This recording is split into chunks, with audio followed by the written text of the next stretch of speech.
Fine. Take one. Way to go. Are you, I'm good. Are you okay? I am, sir. Thank you very much. Sure? Mr. Chairman, thank you. My nudge.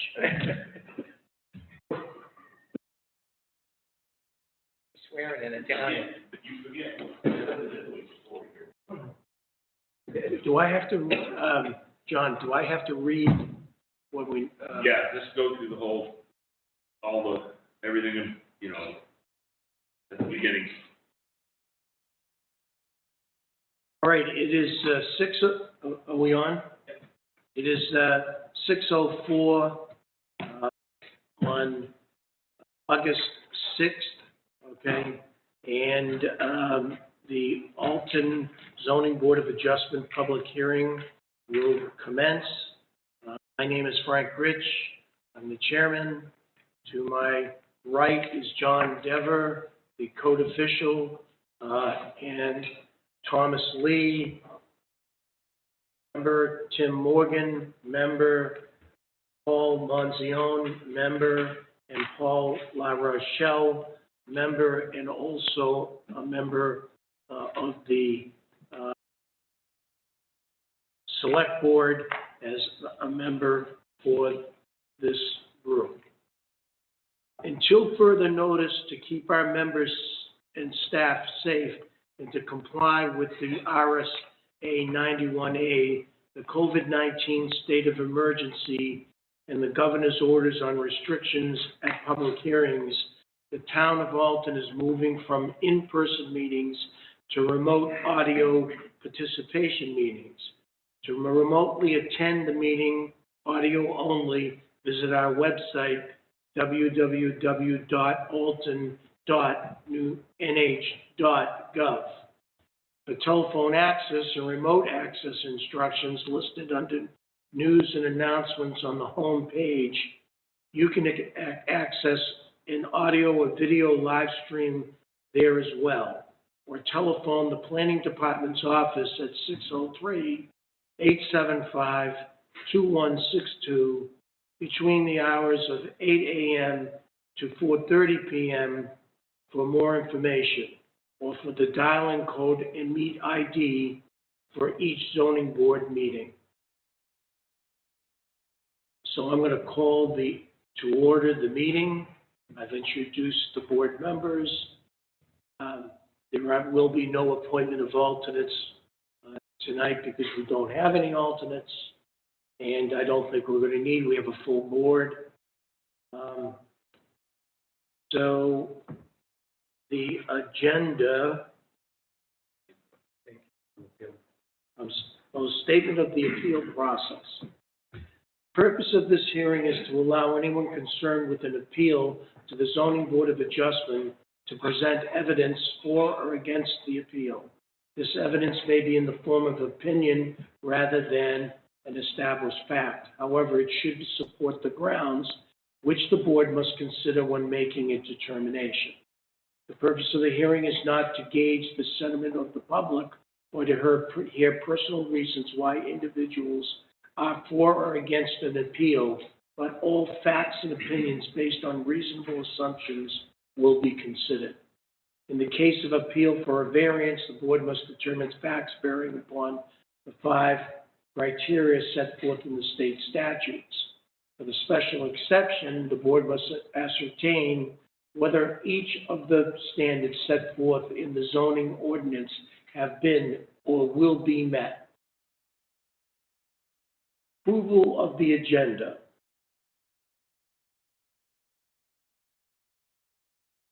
There are no changes to the agenda. We do have requests for continuance. Okay, so the approval of the agenda, do I need to get a vote on that? Yes, I would make a motion that we approve the agenda as submitted. Second. Okay, all in favor? Any discussion? Not hearing any discussion. All in favor? Aye. Aye. Aye, Tim Morgan. Aye, Frank Rich. Aye, Paul Monzione. Aye, Paul La Rochelle.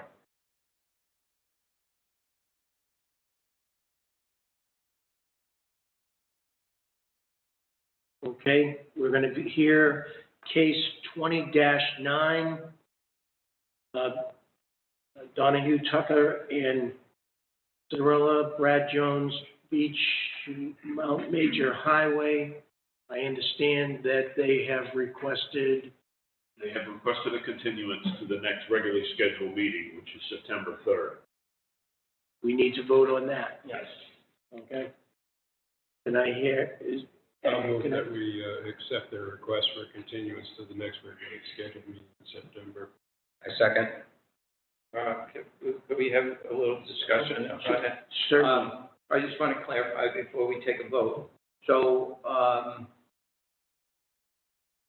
the request for continuance came in the form of a letter from the attorney, Passay, I guess, I don't pronounce it. And obviously, that's part of the record, right? That becomes Yes. official Yes, it does. request for continuance. And then the only thing is that, so that would, and just, I think it's worth mentioning, that would be the second request for continuance, because we didn't conclude this at the first session. They asked for continuance. It's the second request, right? So we have a two continuance rule, and this would be their second continuance. I mean, obviously, if there's other good cause or something that comes up, we could extend it, but this isn't one of those situations where the continuances are being granted for any other reason other than the applicant's request. Yes. That's all I wanted to clarify. Thank you. okay, so now I have a question. So if this is the second request, if they request a third one, That would be at the discretion of the board. that would be at the discretion of the board. Normally, it would entail them, The applicant know that. right, they will, Okay, so so that they are aware of that. make sure that they're aware of that, please. They will.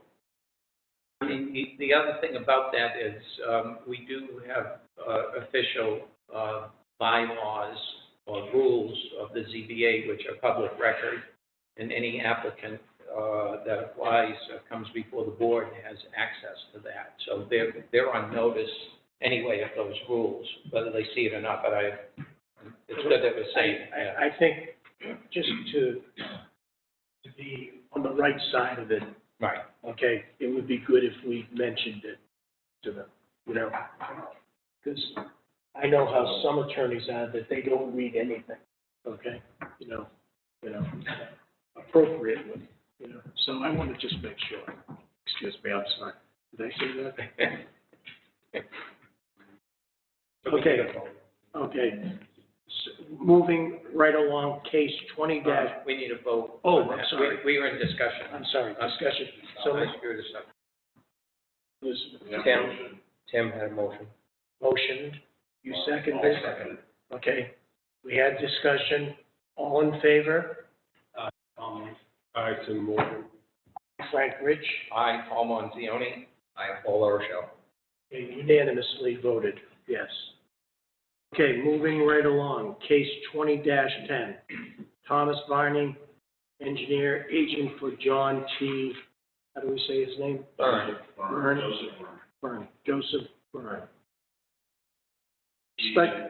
Special exception. Special exception is requested from Article 300, Section 360 of the zoning ordinance to permit a non-habitable structure as a principal building on a lot in a residential zone. The applicant has 2010 and 2011, one's a special exception, one's a variance. And both of those have been requested continuance to the September 3rd.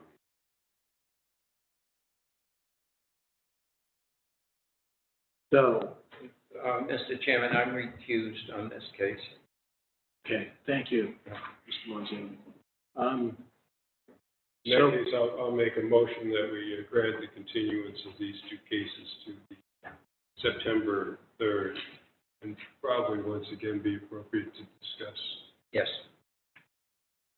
I think this is another example of this being the Second.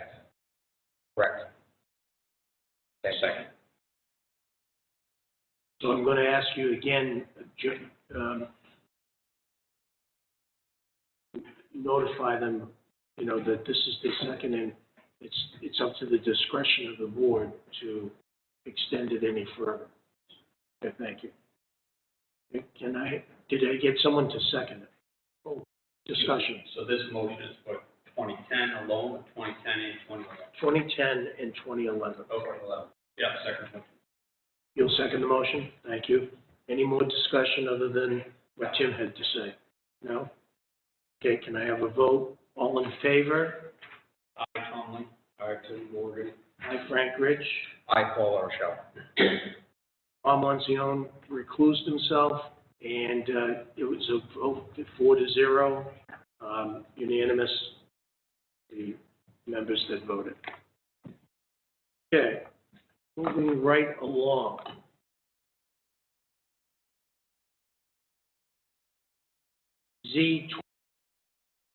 Mark Engineering Incorporated, Joe Maynard agent, Patricia M. Harvey revocable trust. A special exception is requested from Article 300, Section 320 of the zoning ordinance to permit an existing home to be raised and new home constructed 5 feet from the high water line within side and rear setbacks on a lot in a lake shore residential zone. As a new application, you have two options. You can accept the application as complete and then continue it, because this applicant's also requested be moved to the next meeting, or you table the application without accepting it for action on the next meeting. It's the pleasure of the board.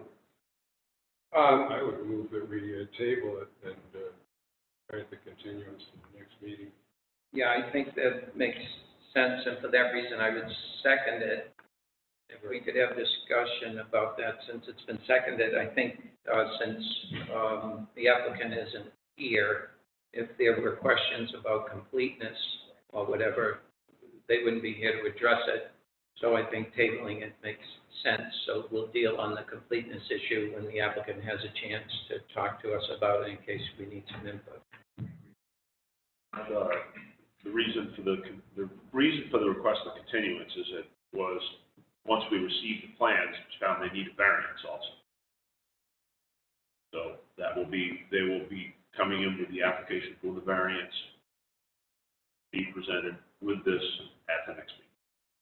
The special exception. With the special exception, yes. They still need both. They still need a special exception, but they also need a variance. We're gonna need both. So we need to vote. All in favor of tabling the case Z 2013, say aye. John. Tim Morgan. Aye, Frank Rich. Aye, Paul Monzione. Aye, Paul Rochelle.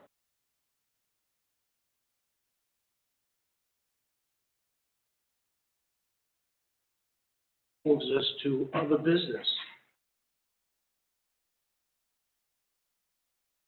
Previous business, finalized discussion on ZAC committee members, need third member.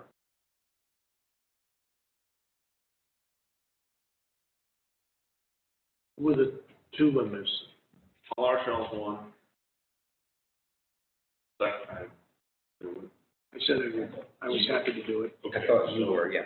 We need three members from the We ZBA. don't need three, but we have, because Paul is sitting on the ZAC. I can't vote. He can't vote. Vote, but under the bylaws, he can vote to break a tie as the selected representative. But it puts us, we still don't have two representatives from the zoning board. Right. And we have, while we're on that subject, we're going to hold education on the potential for having a quorum. So what will happen is the zoning amendment committee notice will go out, and then there will be a notice for ZBA members. We're going to have a quorum of the ZBA present. Mhm. It won't be a ZBA meeting, but we have to, Jessica's got this all figured out, her and Jim, and Right. so they have a process in place. So there'll be two notices for each meeting. Just to protect Just in us. case, To yeah. protect us so that nobody can say, hey, you're, Right, even though it's not a quorum of either, because with a non-voting member, two members of ZBA don't constitute a quorum. He's a voting member of the ZBA. So it's, yeah, even though I can't vote on the You ZAC, can't vote on the ZAC, I'd say, so, okay, just to play it safe, yeah. it's Yeah. making, it's keeping Yeah. it safe, yeah. I got it. I get it. So they'll notice it as an official meeting. Yes. We still need a third member. Well, we still need a third, another. That's what I'm saying. We have two. Frank? Okay. Okay, so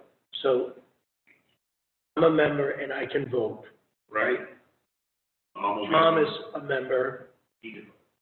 Tom Lee is a member, he can vote. And Paul will be in attendance, but As the selectmen's representative. Selectmen's rep, but cannot. I can only vote if there's a tie, basically, or basically if someone's absent from the ZAC. Yeah, for shorthand, yeah. If one of the three members is absent, Right. then I become a voting member, if I understand it For correctly. that issue, and you do that, you're ex officio on the ZAC, right? You do it in your capacity as the selectman's representative. A selectman's representative would have the authority to break the tie. Because without that one member, it's an even number, and then you would be able to break the tie. Tom, thank you. On the ZAC, though, you guys that are gonna do it, while we're on that subject, you need to look at the definition of setbacks as an issue that you should think about, doing a house cleaning on, because it defines setbacks as from the exterior of a structure to a boundary. Okay, that's essentially what it says. We could look it up right now in the definitions, but it talks about from the exterior of a structure to a boundary. But setbacks also include from the exterior of a structure to a right-of-way or to other things, high water mark or whatever. So those aren't encompassed in our definition of setback. Okay. So all I'm suggesting is take a look at setback definition and talk about whether you guys think you want to add some language to it, which may even require a warrant article, as opposed to a housekeeping item, but you guys can figure that out in the meetings. Thank you. High watermark.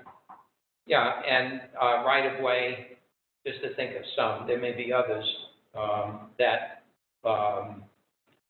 setbacks apply to. Setbacks apply to more than just boundary lines. Yes.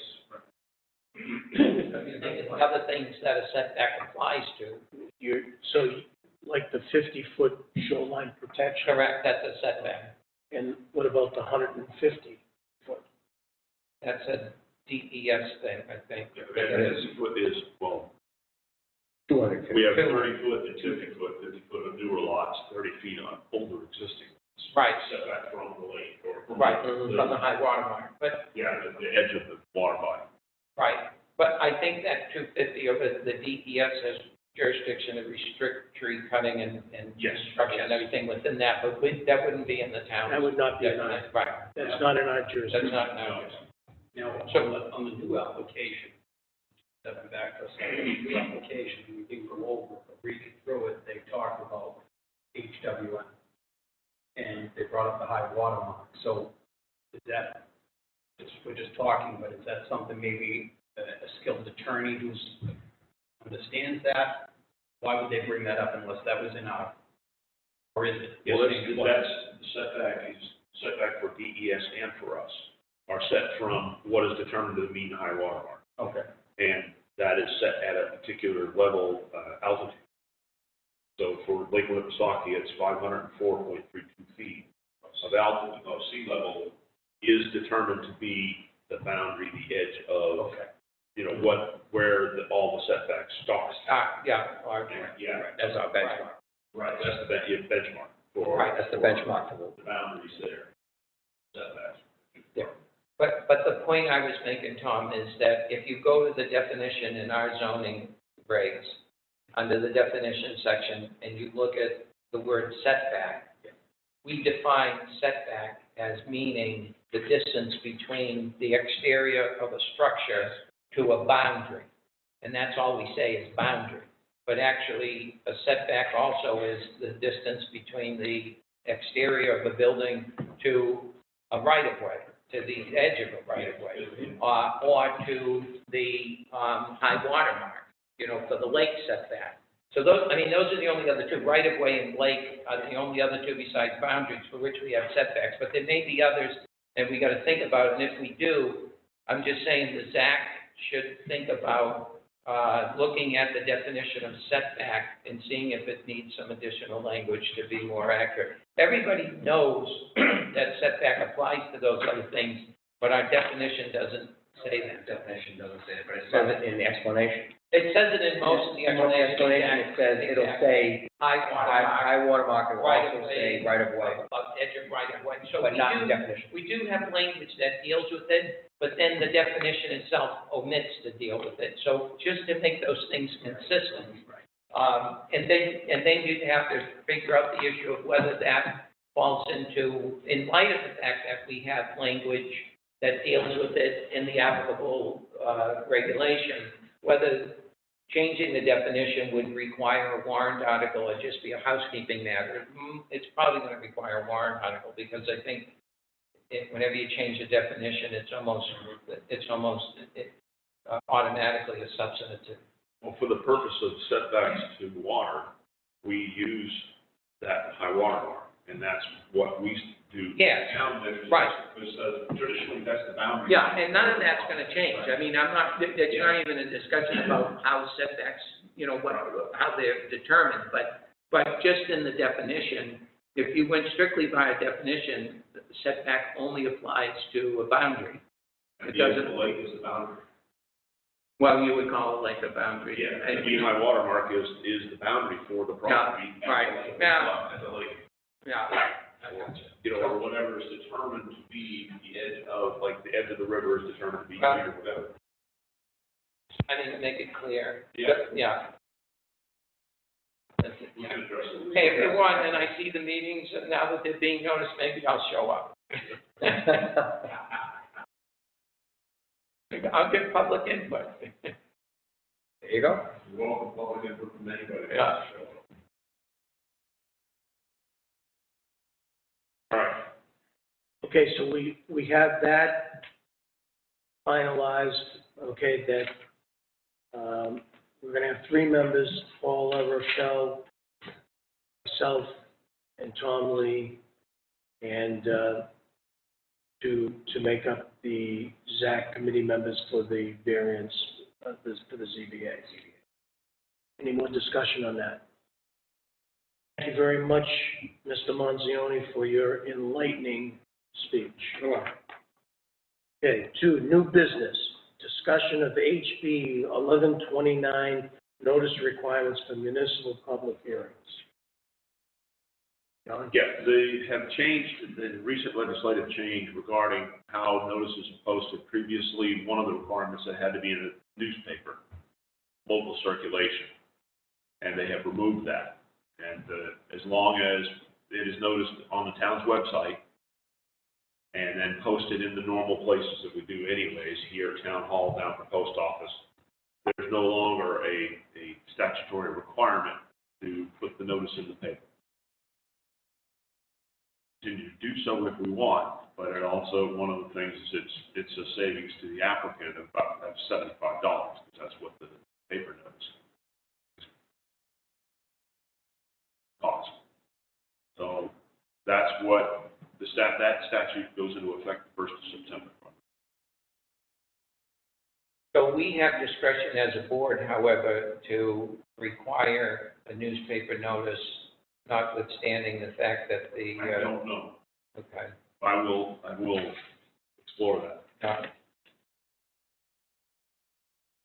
I'd be in favor of all the notices possible, because you have a segment of the population, believe it or not, and I won't point the finger at anybody specific who never goes on a computer to look at social media.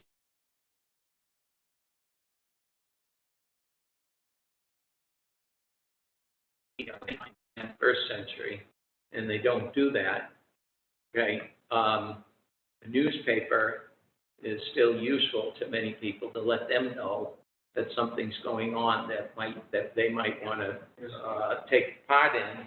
And I think you lose an entire segment of the population by not putting it in the newspaper. And applicants have been used to the fee all these years. I mean, it's just a thing that happens. So I don't mean to stall progress, but I think I'm in favor of as many people as we can knowing about what we do here and having an opportunity to weigh in on something. The planning department, as well as with the zoning, has, with Jessica called, she asked to be able to put on social media some of the information of what is available to the public, and that was granted. So she's doing social media more and more, and people are requesting it more and more to get information on social media as well as the newspaper. It seems to be less and less people looking at it, but I still believe you're right. I still think we still need to have notice in the newspaper as well as the computer and social media. Right. And that gives 3 options there. And some people just use computer and not social. They go on the website for the town hall. Right. Some people are doing that to get their information, some social media, a few still use paper. I think as many options, I have to agree. But I think we are changing. When we were regularly stocking newspapers here, the Daily Sun, they generally always were gone. We might have a few left over, but so there are people who made it happen, come to town hall to get their Daily Sun. Yeah, right. The Bayside. But having 3 options that way, I think is still a good idea.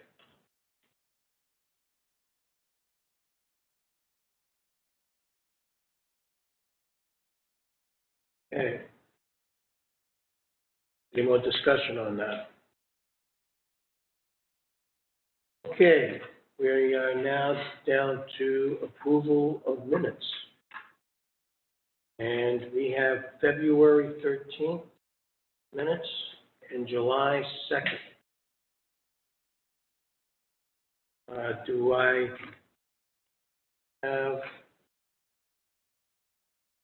any of the members any comments on, let's start with February 13th. My only comment is I thought February 13th we already approved. Can't find it. I could have sworn we, Could have sworn we did it too. I thought we approved 13th. It would have waited until our first televised meeting. Not have happened in March or. Right, and our first televised meeting, we didn't approve February meeting in that. Just look, when they back and look, you Looks- didn't find any record of it unless you go to Okay. the minutes or whatever. Okay.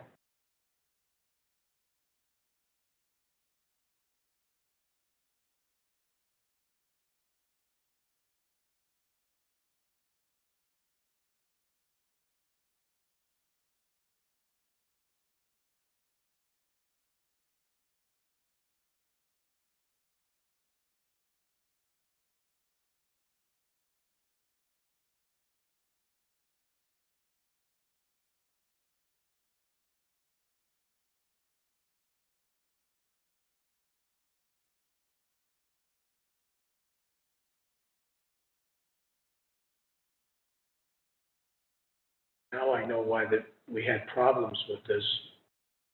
The old chair was running the show at that time. Not up to speed. Do you recall whether or not we approved this or not, Mr. Munzy? Ex officio, Chair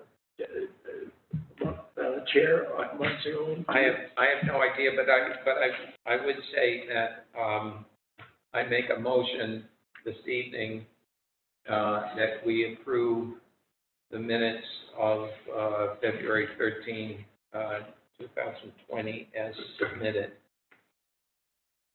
I have a second.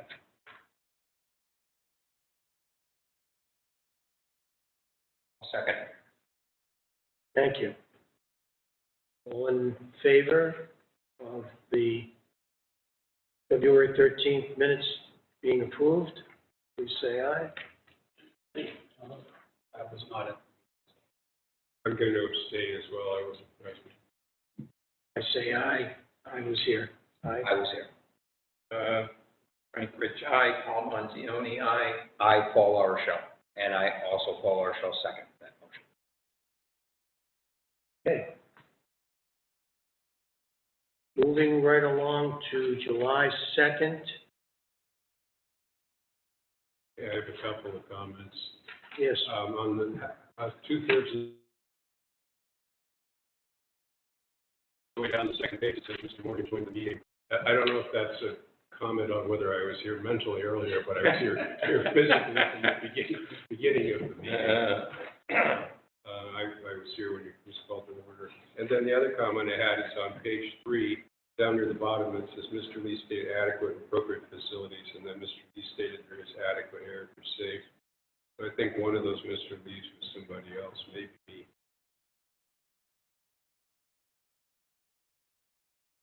Plus, I didn't have any other background.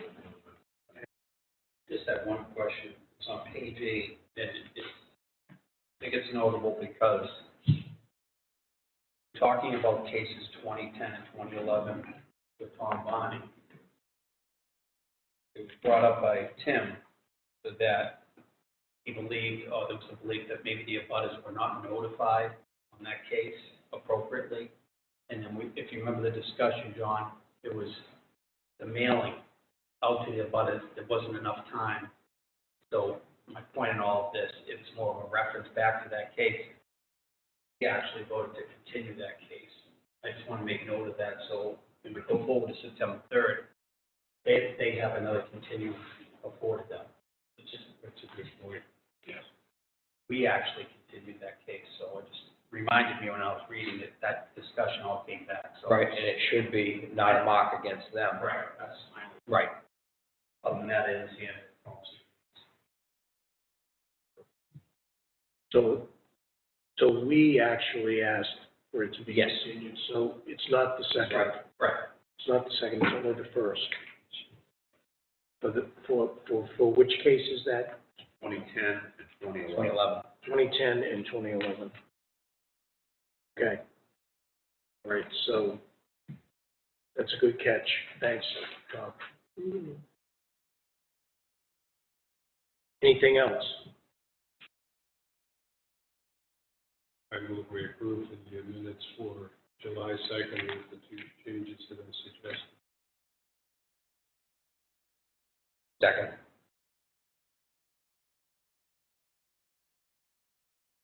Do we also need Tom's input also, that needs to be clarified?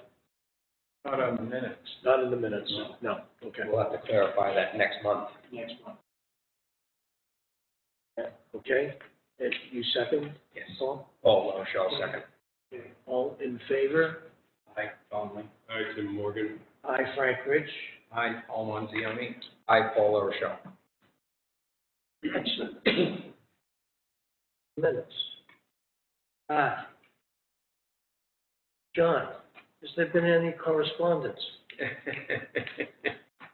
think we may have gotten a complaint letter, but it has been addressed otherwise, because everybody got the same letter regarding one of our cases. It's being addressed. Right? We all got that letter? Pardon? We all got that letter. Well, the board, when I say we, the selectmen, me, planning, state forestry, everybody who they thought they could name, Conservation Commission, they sent an anonymous letter to all of those entities. So it was anonymous. Okay? No, it's not in there. I wanted to say that, the complaint had come, but it's been taken action on it. We've gotten educated on it. It's regarding the statute, it's regarding case 2009, the Rand Hill Realty project, and the comments about foresting, logging, clearing the land, lack of proper buffer or whatever. Right. So we have gotten an education on that. No one has ever heard of that before, but it is a valid statute.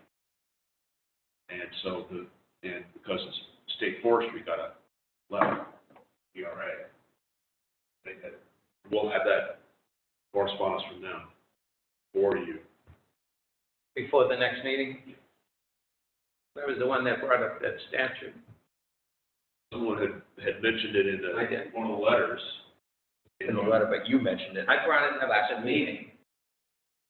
Yeah, but it had been mentioned in one of, I do recall that it had been mentioned in one of the letters that had been received Yes, as part of that.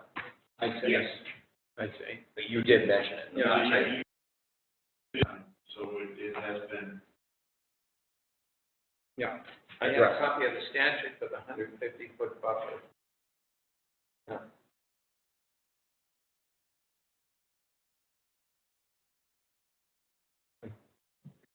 Okay, that's it. other correspondence? Any discussions, anything anybody wants to talk about? You know, Any troubling you or? there are a lot of things troubling me, Mr. Manzioni, and most of them have to do with you. Okay, but we'll deal with that privately, okay? I hope you rode your bike so I can follow you,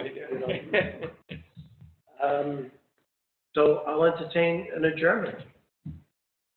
I'd like to make a motion, Mr. Chairman, that we adjourn. I'll second that. Okay, all in favor? Aye, Tom Lynn. Hi, Tim Morgan. Hi, Frank Rich. Hi, Paul Manzioni. I, Paul LaRochelle. Oh, baby.